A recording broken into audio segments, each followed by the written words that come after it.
My name is Cher, and I am a musician, and I have two small businesses to keep me going.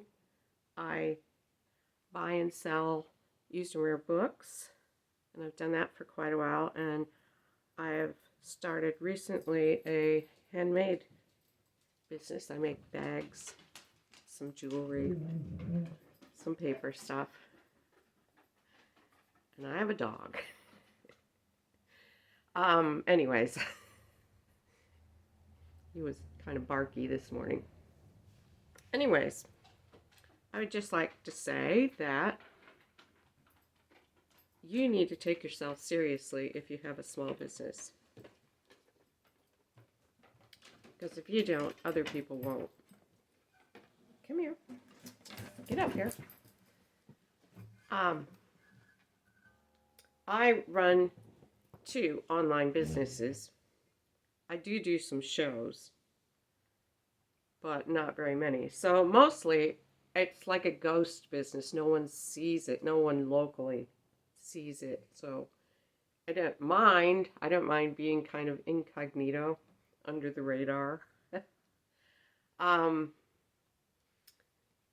But because I don't seem I don't seem to be taking it seriously, I'm kind of casual about it with people because, I don't want to be all in their face. Yes, I have a business and I'm great. Yeah, right. So other people don't take me seriously, sort of. They tend to underestimate you. Me. You. Yeah, I mean, you can't like go waving your tax papers in their face and say, see, I really do have a business. I mean, maybe you prove it by like eating and paying your rent, wearing clothes. Anyways, there's kind of a difference between when you're just starting a business as a hobby or a side thing, which is fine, but when it's your sole support in your brain, it's just a totally different thing. I have to make X amount of money every single week. When back in the day when I first started selling books, I was a hobbyist. I took myself really seriously, and if you told me it was just a side thing, I would have gotten upset with you.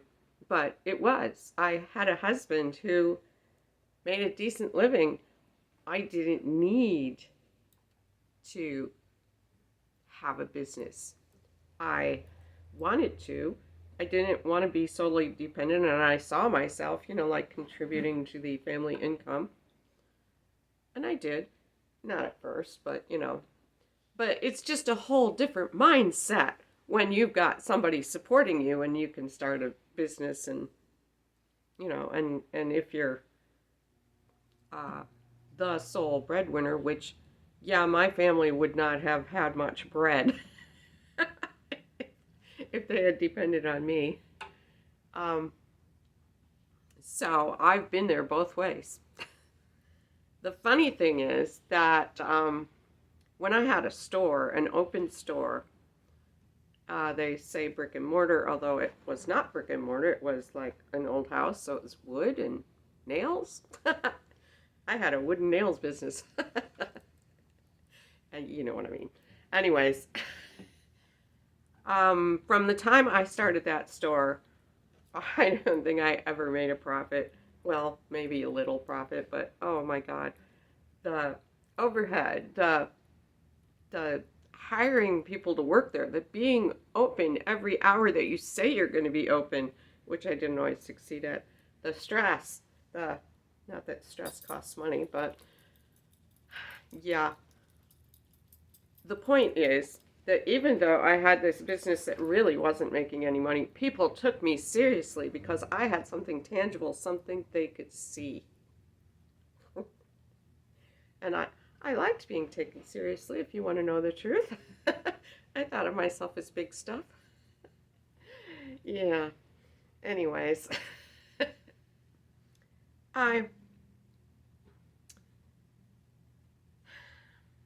I, okay, how do I start this? I started seeing a big difference in the way people treated my husband and people treated me. And it, like, okay, I'm just going to use this as an example. Doctor's appointments. Doctor's appointments. They knew his time was valuable. And and so they fitted him in. You know, me, if I had a doctor's appointment, I took a book. I sat there and read because your 2 o'clock appointment can turn into a 4 o'clock appointment. So you might as well be prepared. But that didn't happen to him. So I kind of gradually learned from watching him that you need to act like your time is just as important as their time, like you're having as much trouble fitting them into your schedule as they are fitting you into theirs. And you'll get that coveted first appointment of the day. You can't possibly go overtime if you've got the first appointment of the day, unless like the doctor has a flat tire on his way to work, or perhaps he had some emergency patient in the night, whatever. But if you tell them that you can spare them half an hour, then they act like you're important. There's also the appointment right after lunch, which is where they save that to squeeze in the important last minute people. And that's not a given that you're not going to get pushed back. But first appointment of the day, that's the one you want. But you have to act like you matter, like your time matters, because it does. When you have your own business, your time can be flexible. I mean, the kind of business I have, buying and selling books, or making things and selling them, all of those things online. I mean, I can take half an hour here. I can take more than that. It's one reason that you want to be self-employed. Your time is flexible, but it's not disposable. You need self-discipline. I mean, if you're going to work for yourself, you need to be able to actually work. You need to be able to work when things are going badly, or obviously when things are going well, yes. But you can take as much time off as you want. You can, yeah, you just don't get paid. No work, no pay. That's a simple rule that people don't seem to get. Since you can be flexible and be there for friends and family who need you, like to take them to a doctor's appointment or whatever, people can take advantage of that. It's like, well, she can do it. She doesn't have to work, or something like that. They see that you do it once, so they want you to do it always. Yeah, that happened to me in a big way, but I don't want to talk about it here because I'll get way off topic. I've tried to make this video a couple times and gotten way off topic, and it sounded more like a therapy session, like, oh, you have some grievances to air there, Cher. Anyways, you have to protect your time because it's precious. Because your business is as important as anything else. You can set things aside to be there for people if you want to, but you need time to work. Right.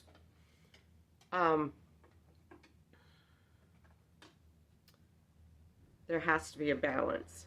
I'm looking at my notes. It's like, I already said that. I should keep my finger on my notes, I guess. a couple tips. A tip that I learned long ago, and I'm not sure where from, but it works.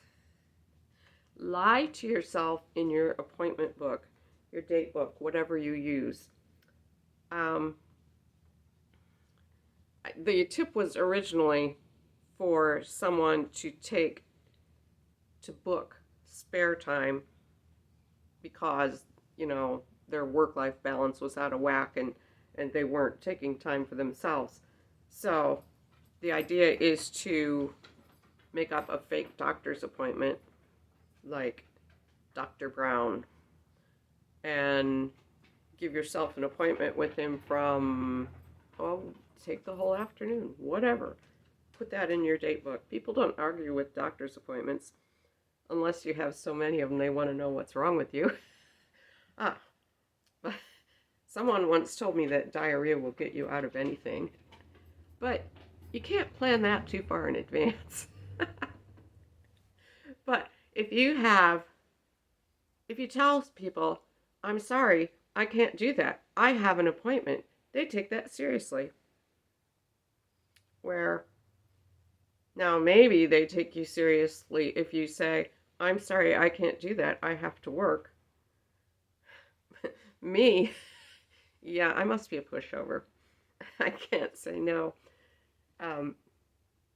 Yeah, make your time look inflexible. Make your appointments, even if they're fake appointments, like I am going to have an appointment with Mr. Singer. He and I are going to sew. But you don't have to tell other people that. Just have a code, block some time out for what you need to do. If people are starting to take advantage of you, nip it in the bud. And if it's not in the bud anymore, well, nip it in the full flower.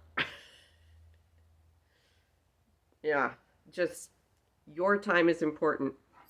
Your business is going to succeed or fail because of you. One thing that always I had a pet peeve with, I've trained my friends so they don't ask anymore. They want to go to lunch. Now, I can do that occasionally, but a lunch is going to ruin my working day. I schedule myself pretty much, like a normal 9 to 5, whatever, except I'm, not. I don't punch a time clock. But I plan on doing something in the morning. I do take a lunch and I relax a bit. And then I have a different project in the afternoon. If I'm tired and the day is going to heck, then I have things I can do that are less taxing. Yeah. But going out to lunch with a friend is something that's going to take hours. I will get nothing done. Maybe I'll get a little bit done in the morning, but I'm going to eat more. If I'm relaxing, I might be drinking more. Yeah, I won't get anything done.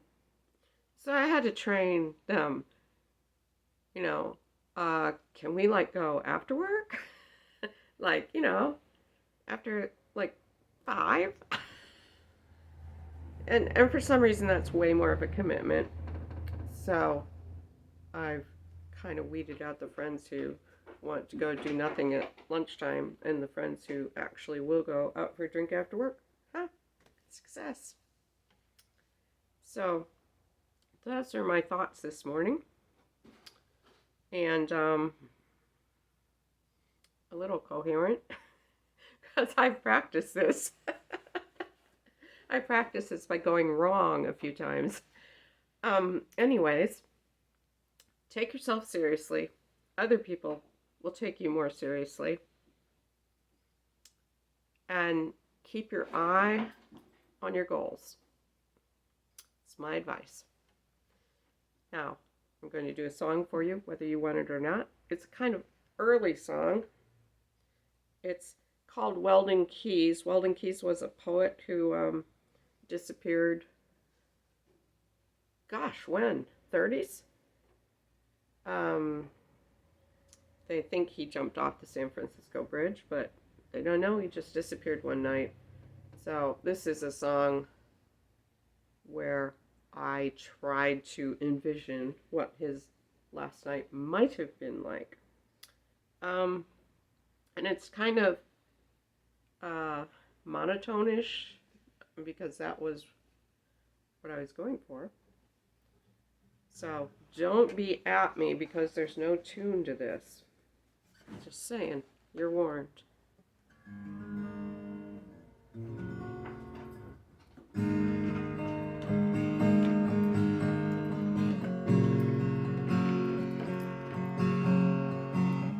I'm walking out alive tonight.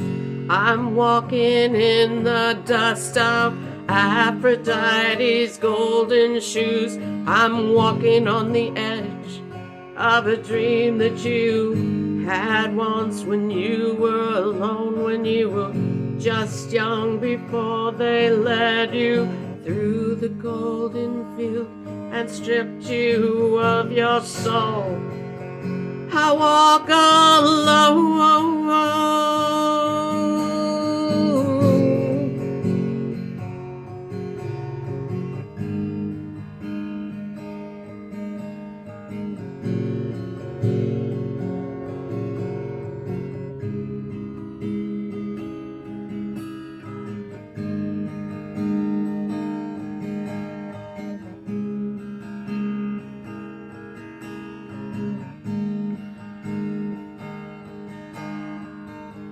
I'm walking in the lonely hours before the dreamer wakes, before he shakes the sunrise from his soul and stretches out to touch the empty crust of life to see if it's still there.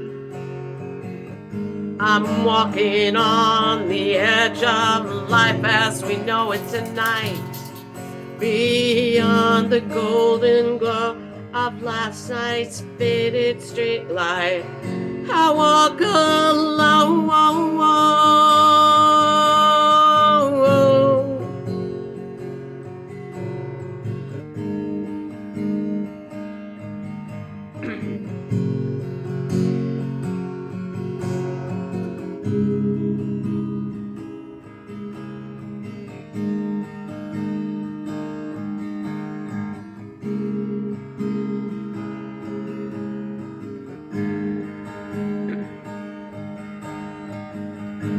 I'm walking with my daughter, the daughter I never had, the daughter of my soul, the daughter who takes me down to the bay and wraps me in her hair and tells me I'm the only thing she'll ever need. I have no daughter. I walk alone.